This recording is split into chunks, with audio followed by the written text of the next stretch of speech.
Ngobrolin Kawatlas bisa lebih seru? Bisa dong. Halo semuanya, selamat datang di Potlas, Podcast Las bareng Intan Pertiwi.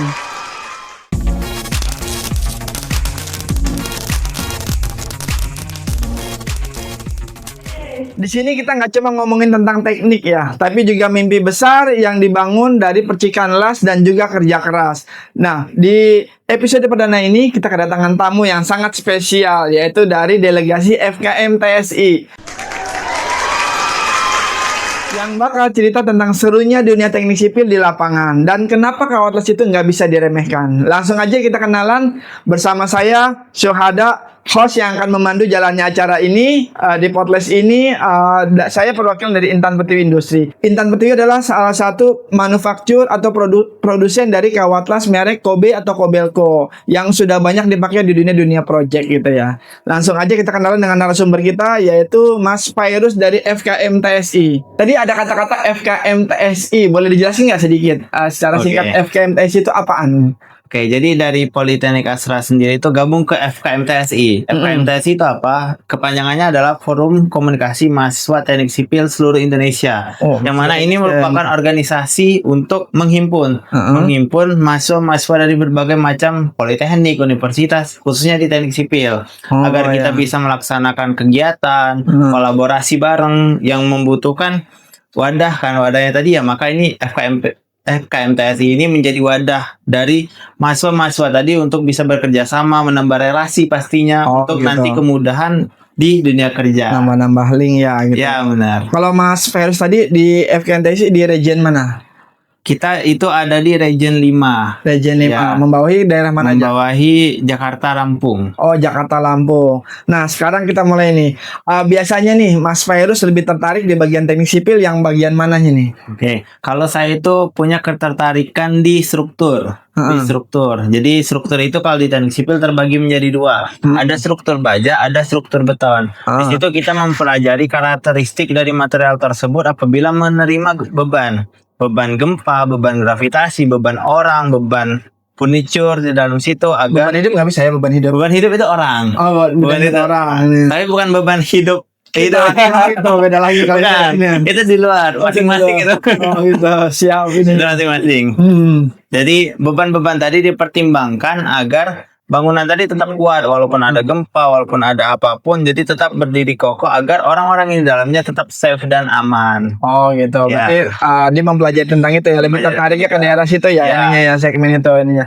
Nah, sekarang ini kan udah semester 6 nih Mas Fairuz nih ya. Nah, pernah magang nggak di perusahaan-perusahaan kayak yang berhubungan dengan infrastruktur atau teknik sipil? Ceritain dong pengalamannya sedikit tentang magangnya tersebut ininya. Saya kemarin alhamdulillah magang di PT Akset Indonesia. Itu merupakan Akset, anaknya Astra Internasional, di bawahnya United Tractor. Oh, di bawah UT. Ya, di sana kemarin saya berperan sebagai tim estimator buat volume, menghitung beton, menghitung besi tulangan, menghitung baja untuk support agar perhitungan biayanya lebih presisi. Oh, gitu. Dia penghitung di estimatornya ya, di Akset itu ya. Oh.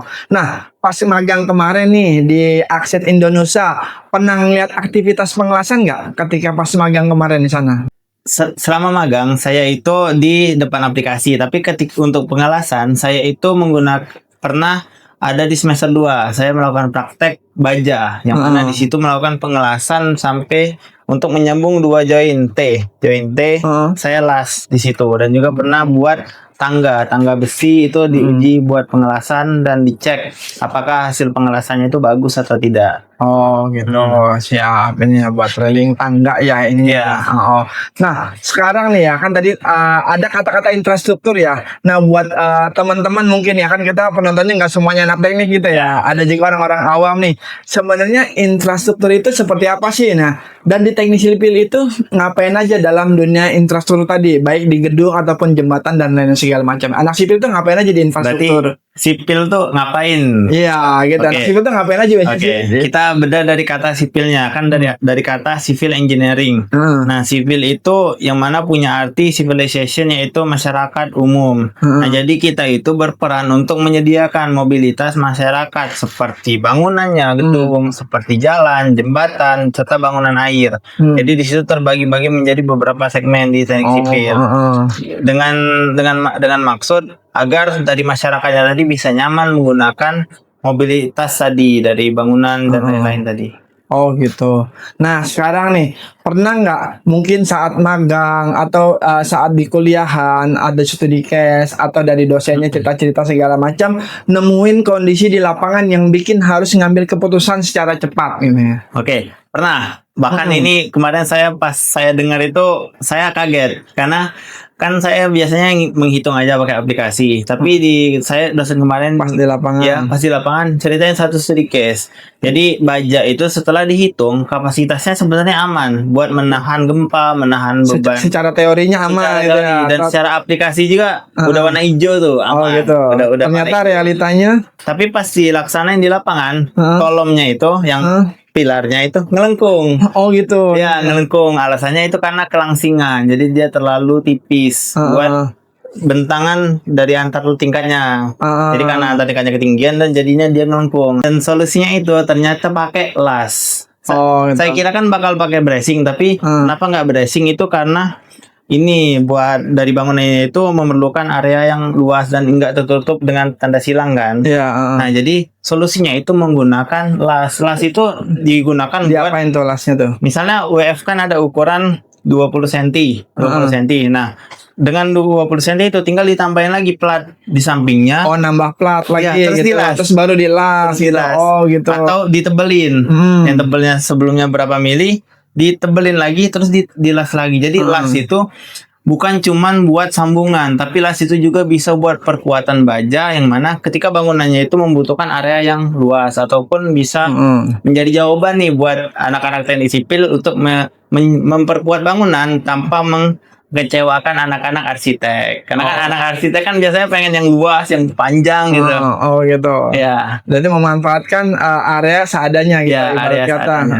Dan juga di sini juga bisa, misalnya bangunannya udah lama, udah 10 tahun jalan, tapi dia dua tingkat. Dan dari perusahaan atau yang punyanya itu pengen ningkatin jadi 4 lantai. Dia nggak perlu ngebongkar lagi kolom yang udah kepasang. Tinggal nambahin aja. Tinggal nambahin kayak tadi, ditambahin ketebalannya, ditambahin ukurannya. Jadi dia nggak usah ngebongkar lagi dari awal. Itulah kenapa baja itu salah satu hal yang cukup diminati di teknik sipil karena kefleksibelannya tadi. Oh gitu, betul, mantap banget nih. Jadi ini ilmu baru buat kita semua nih ya. Jadi kita nggak harus bongkar lagi semuanya atau nambahin support lagi atau roof lagi gitu ya. Cukup tinggal tambahin tadi komponen aja, nambahin plat aja terus dilas biar kuat.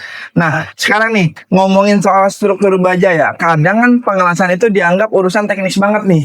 Tapi sepenting apa sih sebenarnya urusan kawatlas di proyek di lapangan atau di proyek gedung atau jembatan gitu ini? Oke, las itu sangat penting. Kenapa sangat penting? Karena dari kolom yang dan balok tadi ketika digabungin ya dia harus punya gabungan atau sambungan yang kuat buat menahan beban tadi, apalagi beban gempa. Karena beban gempa itu tidak stabil kan. Nah, cocok nih. Tidak stabil, maka ya kita perlu melakukan pengelasan yang baik dan kita perlu juga melakukan inspeksi pengecekan agar las itu tuh apakah memang benar-benar kuat ketika nanti digunakan. Karena kalau misalnya penting atau enggak ya, kalau misalnya bangunannya jembatan nih tapi lasnya nggak kuat, roboh jembatannya, bisa itu nggak safety. Salah tuh. Nah, saya tertarik nih. Kebetulan nih kita kan salah satu pionir kawatlas di Indonesia nih. Kita udah 47 tahun berdiri di sini. Kebetulan Kobe kita kan dari Andalesen dari Jepang nih kita nih ya. Dan Jepang kita udah tahu sendiri lah, udah gempa, tsunami itu udah makanan sehari-hari. Jadi kalau mau nyari kawatlas yang terpilih, yang aman, nyenyak tidur dan nyaman, bisa pakai kawatlas dari Kobe Steel atau Kobelco ya di Intan Pertiwi Industri. Tinggal pilih sesuaikan dengan material yang modelasnya apa. Untuk gedung yang baik, akan runtuh, jembatan atau pipa yang anti bocor, silakan pakai produk-produk dari Intan Pertiwi Industri. Nah, yang di depannya ya yang ada di depan ini contoh kecilnya aja nih kita yang udah umum di lapangan ya, ada RB26, ada LB52. Ini udah banyak jembatan atau infrastruktur yang udah pakai kawatlas dari kita nih Intan Pertiwi, RB26 dan LB52. Kalau buat pipa ada lagi LB52. Saya mau nanya. Tadi kan udah banyak tuh, di mana aja kira-kira proyeknya? Nah, kalau yang under saya nih, di bawah saya udah mengalami beberapa proyek ya. Pertama yang saya dapat proyek-proyek besar ya, terutama dia ada project Blue Sky di Cilacap. Jadi pengolahan limbah dari Pertamina menjadi aman dan nyaman buat penduduk sekitar. Terus ada PLTU Batang di Jawa Tengah dan PLTU Jepara. Nah, itu semuanya yang di Jepara full 100% pakai Kawatlas kita Kobelco. Dan yang terbaru nih yang sekarang ada dari Aman Mineral, PLTU Sumbawa. Nah, terus yang sekarang juga kalau kita jalan nih di tol dari KM 209 nih, dari mulai Kandang Haur Pertamina sampai ke Batang. Itu ada project namanya Cisem 2. Project pipa aliran gas. Itu juga full pakai punya kita Kobelco, pakai tipe Kobe 6010 atau 7010. Dia high cellulose. Jadi untuk dunia project Intan Pertiwi dengan Kawatlas Kobelco-nya itu udah tidak diragukan lagi ininya. Untuk dunia project gitu ya. Mantap ya Pak. Berarti Dan Pertamina juga kita itu ada Pertamina masuk ke Samator, masuk ke yang lainnya juga masuk. Itu masih rekanan-rekanan kita semua di sini. proyek-proyek besar ya. Ya, proyek-proyek besar. Kalau dunia project ya Intan Pertiwi udah tidak diragukan lagi pokoknya. Nah, terus nih di lapangan nih ada nggak tip biar sambungan las baja tetap presisi walau kondisi cuacanya nggak mendukung? Kondisi cuaca nggak mendukung itu biasanya kalau las kan identik dengan api ya Pak, percikan-percikan api berarti kan musuhnya itu air ya. Air berarti musim hujan. Nah itu biasanya kalau misalnya di lapangan ketika musim hujan agar nggak baru ngelas dikit hujan, ngelas lagi hujan lagi kan nggak selesai nanti. Lama ya. Itu jadi solusinya bisa dipakein penutup ketika si operator cover gitu ya, melakukan pengelasan, dia ditutupin tuh di atas sampai kering dan udah bisa dilepas baru. Oh gitu. Kalau selama di lapangan kemarin gitu ya. Ya karena memang kadang di lapangan itu nggak sesuai sama kondisi nyaman kita gitu ya. Kan yang enak emang kan di dalam workshop gitu ya, di dalam bangunan gitu ya. Kan kadang kalau udah di lapangan ngomongin project itu tempatnya bisa di tengah hutan, bisa di tengah laut, bisa di tengah sawah kayak sekarang ini kan project pipeline yang tadi saya bilang tuh Cisem 2 itu kan di pinggir tol sama di tengah sawah. Jadi memang hujan itu atau cuaca ekstrim kadang mau nggak mau kita pasti dapetin gitu ya. Nah itu tadi salah satu caranya adalah pakai cover gitu ya, pakai terpal atau segala macamnya gitu ya, supaya dia tetap bisa kerja, supaya dia tetap bisa ngelas. Karena benar las itu api musuhnya ada elemen air gitu ya, elemen air sama elemen api bersatu gitu ya, nggak mungkin kayaknya gitu ya. Di Avatar aja nggak nyambung gitu ya. Lanjut ini ya. Nah terus nih kalau di proyek bangunan bertingkat nih ya, apa tantangan paling sering bikin revisi? Apakah soal sambungan baja juga atau ada hal lain lagi? Kalau dari pandangan sipil sendiri ya, yang paling sering bikin revisi itu arsitek. Jadi dari teman-teman arsitek kalau bangunannya makin tinggi kan makin banyak tuh idenya. Ide ini, ide itu, bentuk bangunan apapun dibentuk. Nah, jadi tantangannya itu dari arsitek sendiri. Jadi kalau misalnya kita pakai baja tadi yang seperti kita bilang di awal itu bakal lebih fleksibel buat menyesuaikan bentuk yang diinginkan dari arsitek. Karena kalau beton kan dia kotak kan, dia kotak dan kurang fleksibel buat dibentuk-bentuknya. Oh gitu. Jadi las baja itu akan sangat support buat bangunan-bangunan yang sangat arsitektural. Oh, untuk arsitektural dia lebih cocok pakai baja gitu dengan pengelasannya gitu ya. Tentu. Nah sekarang nih ya, kalau dari sisi teknik sipil nih, waktu ada proses pengelasan nih, biasanya Mas Ferus dan tim ikut terjun langsung atau hanya sebagai inspektor aja? Kan ada nih di kita nih welding inspektor atau QC doang. Nah kalau teknik sipil hubungannya lebih kemana nih? Oke, kalau di proyek langsung misalnya proyek bangunan nih Pak, bangunan itu teknik sipil berperan biasanya sebagai scheduler, penjadwalan atau dia pengawasan metode di lapangan. Jadi dia itu misalnya ada welder inspektor berarti dia di atasnya atau dia sejajar dengan welder, dia mengecek apakah jadwalnya itu oke atau enggak dan dia memastikan yang sudah dicek oleh welder tadi oke atau tidak buat terkait inspeksinya. Oh, bikin schedule-nya aja gitu ya. Tapi bukan operator pengelasannya enggak. Ada udah beda ini ya, beda kelas itu. Beda bidang. Beda bidang ya. Oke, Pak, saya punya pertanyaan nih Pak. Kan setelah pengelasan itu ada yang namanya pengujian, inspeksi agar las itu bagus atau tidak. Setelah saya baca-baca kemarin, itu ada dua. Ada yang destruktif, yang merusak, dan ada yang non-destruktif. Nah, kalau dari Intan Pertiwi sendiri, itu biasanya di lapangannya ketemunya yang non-destruktif atau yang destruktif, serta kenapa dan bagaimana caranya.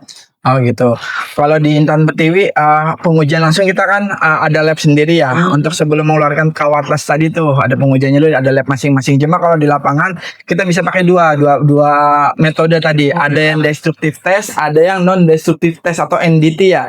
Ada yang DT, ada NDT. Saya mulai dari NDT dulu ya. NDT itu cuma pengecekan hasil pengelasan secara visual aja. Itu biasanya kalau dari customer kita itu dia pakai produk namanya color check. Atau orang di lapangan bilangnya penetran.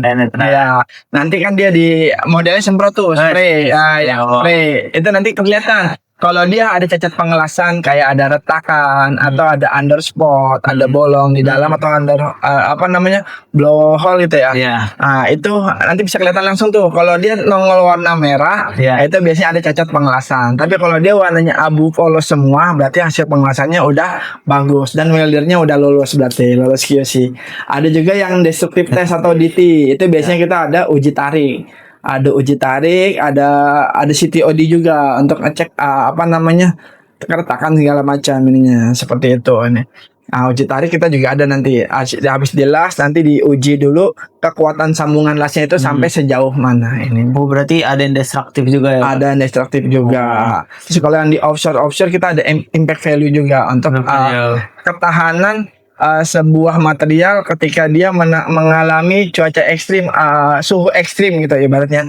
Ada yang sampai 0 derajat, minus 20 derajat, minus 60 dan seterusnya gitu ya. Nanti ketika dia ketemu beban atau ketemu tumbukan, dia itu bisa bertahan atau enggak. Sebenarnya ini terinspirasi dari Titanic gitu ya. Kan kalau Titanic si yang bikin kapalnya sempat sesumbar gitu ya. Bahkan Tuhan pun nggak bisa menghancurkan kapal ini. Ternyata ketika dia masuk kondisi ekstrim, cuaca dingin dan dia nabrak gunung es, kapalnya retak belah dua. Makanya ada kawatlas kita kita produksi gitu ya, yang tahan terhadap kondisi ekstrim tadi gitu dingin kan. Tadi. Iya, kondisi dingin. Kan kalau di bawah laut bisa 0 derajat, minus 20, minus 40 dan seterusnya itu. Berarti dari Intan Pertiwi juga support buat yang bawah laut, Pak? Ada, kita ada kawatlas sendiri buat tadi tuh untuk kondisi-kondisi ekstrim ininya. Sekarang nih, bisa nggak kasih tip buat mahasiswa teknik sipil nih, pelajaran apa yang paling penting dari pengalaman yang udah Mas Fairuz dapatkan? Kalau tips ya? Iya, tipsnya apa nih buat teman-teman mahasiswa teknik sipil nih? Kalau tips dari saya itu buat teman-teman, kan di sipil itu kan ada banyak bidang tuh. Dari tadi aja di sipil ada gedung, ada jalan jembatan, ada juga bangunan air. Bahkan di saya kan bangunan gedung kan jurusan prodinya. Di bangunan gedung itu juga terbagi menjadi 5 hal. Ada ngitung, ada ngegambar, ada jadwal, ada metode, ada juga yang aliran air juga, tapi ya itu nggak terlalu dalam, ada juga sampai las. Nah jadi buat teman-teman yang jadi mahasiswa teknik sipil itu boleh belajarin semuanya, tapi kalian harus memegang satu hal inti. Spesialisnya di mana gitu ya? Kayak dokter umum, dokter spesialis gitu ya. Karena ketika nanti kerja yang bakal ditanyain itu tentang spesialisnya. Oh gitu. Spesialis. Tapi yang lain nggak boleh dilupain juga, karena kan yang lain saling terikat satu sama lain. Oh gitu. Jadi harus ditimbulin minatnya, jangan kuliah cuma datang doang kuliah ikut semua, tapi minimal punya satu ketertarikan yang mana bahkan di luar jam kuliah pun kita harus belajar lagi hal itu. Oh gitu. Biar kita punya nilai jual yang lebih dibanding teman-teman yang lain. Jadi ketika daftar kerja itu bakal lebih mudah. Kalau tanya HRD, kamu bisa apa gitu ya? Kamu jadi enak apa? Oh, saya menguasai di bidang ilmu ini. Kamu bisa ini, saya pernah baca ini, pernah nonton ini. Jadi banyak. Nah, siap nih. Jadi buat teman-teman mahasiswa nih ya, yang saat ini masih kuliah, khususnya teknik sipil, dengerin tadi Mas Fairuz. Kita harus punya spesialisasinya apa di dalam bidang kita gitu ya, sipil tadi. Nah, oke, sekarang kita bacain dulu nih ya, Mas Fairuz ya. Ini ada beberapa pertanyaan nih dari follower kita yang sudah komen di IG kita nih di Intan Pertiwi Industri. Nah, ini pertanyaannya nih ya, kita baca ini. Yang pertama, pertanyaan pertama nih. Karena kita cuma ngambil 2 pertanyaan doang. Yang pertama dari mahasiswa.hebat. Pertanyaannya adalah, teori teknik sipil apa yang implementasinya paling susah di lapangan? Nah, susah semua. Susah semua malahnya. Jadi kita harus siap gitu ya segala macam ini. Tapi walaupun susah ya, karena kita udah punya teori dan udah menguasai, jadi bisa. Walaupun susah. Kan buat sipil juga, buat civilization agar nyaman gitu. Berarti emang semuanya susah, tapi tinggal kitanya aja harus mengembangkan diri kita sendiri. Kita harus siap dengan nanti dunia kerja ataupun pas mau bikin skripsi kita udah punya basic lah kitanya ya, pembekalan buat diri kita sendiri. Terus itu pertanyaan pertama. Ini pertanyaan kedua nih dari follower kita, ada Sherin.ow atau Sherin.ow gitu ya. Saya bacanya OTW tadi gitu ya. Sherin OTW gitu, katanya Sherin.ow gitu ya. Apa sih yang bikin pengawasan las tricky di lapangan? Pengawas las tricky di lapangan itu karena kan kita misalnya bangunannya kritis nih, berarti kita harus ngecek semuanya gitu kan, Pak. Mas, itu kita harus ngecek semuanya, dan biasanya di lapangan itu ketika ngecek 10 ya udahlah aman aja ini sisanya. Ada 10 titik kita cuma ngecek 6 atau 7 doang, katanya yang 3 malah bermasalah gitu ya. Ini bermasalah, padahal bisa jadi kan di las tersebut berhubungan dengan gas, berhubungan dengan yang krusial, keselamatan orang, makanya kita harus detail, teliti, dan sabar ketika pengecekan. Dan juga itu kan yang tadi Mas saya bilang kan, ada pengecekan porositas, yang keretakan itu kan berarti harus dicek secara jauh kan. Ya, walaupun hanya visual, tapi kita harus teliti beneran ngecek apakah nanti ada kerusakan, defect atau enggak. Ya. Berarti memang kalau ada cacat las memang harus mau nggak mau tetap harus diperbaiki lagi, dibongkar lagi. Kita jangan menganggap remeh gitu ya. Padahal takutnya kayak kasus semuran lumpur gitu ya di daerah Jawa Timur itu kan, gara-gara mungkin sambungannya atau di kasus-kasus lain gitu ya. Karena menganggap kecil, ini paling lolos semua nih gara-gara ngecek sampling 5 titik udah bagus nih ya. Mungkin yang lain bagus, nggak taunya ada yang kurang dari kita. Jadi pertama dari materialnya, 2 pemilihan kawat las yang cocok gitu ya, macamnya sesuai dengan ketahanannya dia, kekuatannya dia. Nah itu dia. Nah terus ini ada harapan juga nih ya, ada harapan pemenang harapan dari follower kita, IG-nya Rido Putra _N. Nah ini harapannya nih ya. Oke. Jadi buat teman-teman nih yang tadi udah ngasih pertanyaan dan juga ngasih harapan buat kita semua, nanti silakan aja DM ke akun IG-nya Intan Pertiwi. Nanti untuk mengklaim hadiah pemenangnya gitu ya. Nanti akan dijawab sama admin kita ininya. Nah, terus saya sekarang nih sebelum closing saya minta 1 kata untuk mendeskripsikan pentingnya detail kecil dari kawat las buat bangunan besar. Apa kata yang paling cocok yang bisa menggambarkan itu semua menurut Mas Virus? Katanya adalah spesifikasi. Karena kita perlu tahu spesifikasi baja dan spesifikasi las. Karena semua baja emang bisa dilas, tapi ada baja yang karbon tinggi, ada baja yang karbonnya rendah. Itu kita harus menyesuaikan juga, atau kita pakai grade yang E60 atau E70. Karena kan kita nggak bisa asal las gitu. Jadi yang paling penting di baja dan yang harus teman-teman tahu, selain bisa baca gambar, teman-teman juga harus mengerti material baja itu seperti apa, serta material dari kawat-kawat las yang akan digunakan. Gitu.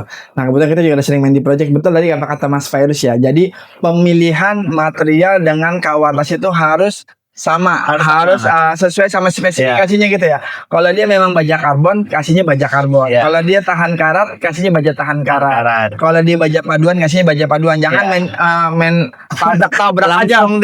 Spesifik, nggak tahu dia nggak nyawa dan nggak nempel gitu ya ininya. Jadi sayang kerjaannya gitu ya. Dan biasanya mereka memang sudah ada engineer masing-masing gitu ya. Dan kalau di proyek nih ya, buat tambahan ya.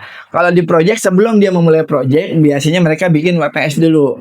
Welding Procedure Specification. Jadi materialnya ini, terus kawat las kira-kira pakai apa. Nanti semua brand akan memunculkan nih kawat las mereka. Dan hebatnya di Intan Pertiwi adalah nama dia selalu masuk dalam vendor list atau brand list di setiap project itu.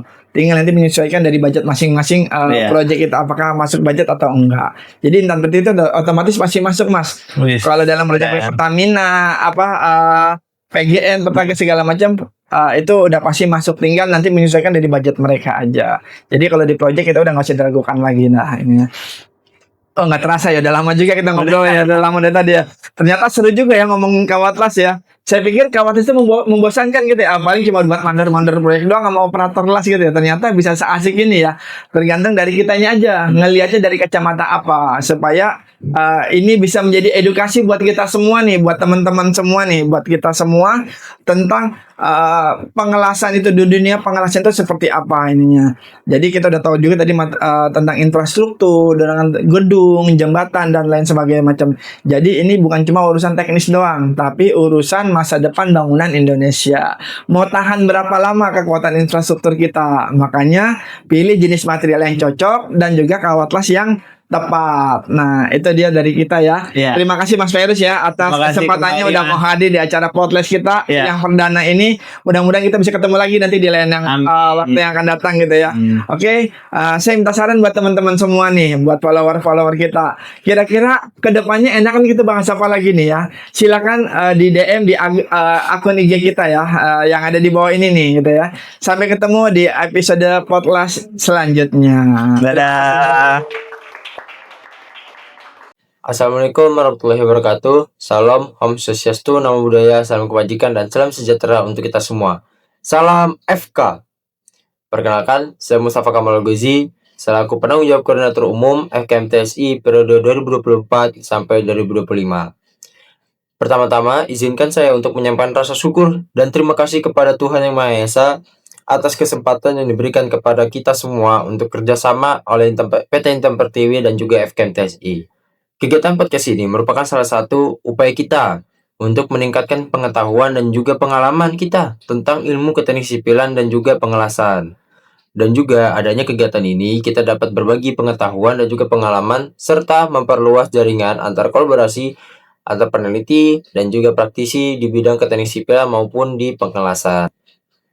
Saya ingin menyampaikan apresiasi dan juga terima kasih kepada PT Intan Pertiwi yang telah bekerja keras untuk menyelenggarakan kegiatan ini. Saya juga berterima kasih kepada para pembicara yang telah bersedia membagikan pengetahuannya dan juga pengalaman mereka kepada kita semua. Saya berharap kegiatan ini dapat menjadi wadah bagi kita semua untuk berbagi pengetahuan dan juga pengalaman. Mungkin itu aja dari saya, kurang lebihnya mohon maaf. Wassalamualaikum warahmatullahi wabarakatuh. Shalom, Om Swastiastu, Namo Buddhaya, salam kebajikan dan salam sejahtera untuk kita semua. Salam FK. Assalamualaikum warahmatullahi wabarakatuh. Salam sejahtera bagi kita semua. Salam FK. Perkenalkan, nama saya Audi Aulianata. Saya selaku sebagai PJ Korwil FKMTSI wilayah 5. Kolaborasi ini bukan sekedar sebuah kerjasama, tapi juga sebuah wadah untuk menciptakan inovasi. Dengan menggabungkan kalian yang dimiliki oleh FKMTSI dan Perhutani Dewi, saya yakin akan mampu menghasilkan solusi-solusi baru yang relevan dengan perkembangan kami. Mari kita jadikan kolaborasi ini sebagai langkah awal menuju masa depan yang lebih baik, serta menambah wawasan dan pengetahuan bagi kita semua. Terima kasih. Saya akhiri. Wassalamualaikum warahmatullahi wabarakatuh.